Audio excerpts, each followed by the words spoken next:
প্রিয় ভাই সব, নবী করিম সাল্লাল্লাহু আলাইহি সাল্লাম বলেছেন, জান্নাতের সুখ আর শান্তি কোন চোখ নাই যা দেখেছে, যা কোন অন্তর নাই যা কল্পনা করতে পেরেছে। এই জান্নাত মুত্তাকিদের জন্য আল্লাহ রাখছেন। সুবহানাল্লাহ। জান্নাতীরা ভাবতেও পারবে না সেই নিয়ামতগুলি কি। প্রিয় ভাই সব,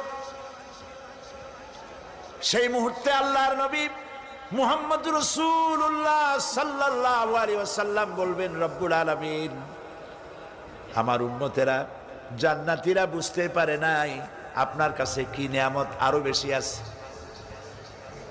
আমার এই উম্মতেরা জান্নাতীরা আপনার ওয়াদা মোতাবেক সব পেয়েছে, কিন্তু একটি জিনিস এখনো তাদের কিসমতে হয় নাই। সেই জিনিসটা হলো, যারা তার রবকে না দেখে শুধু কোরআন আর হাদিসের কথা শুনে আরবের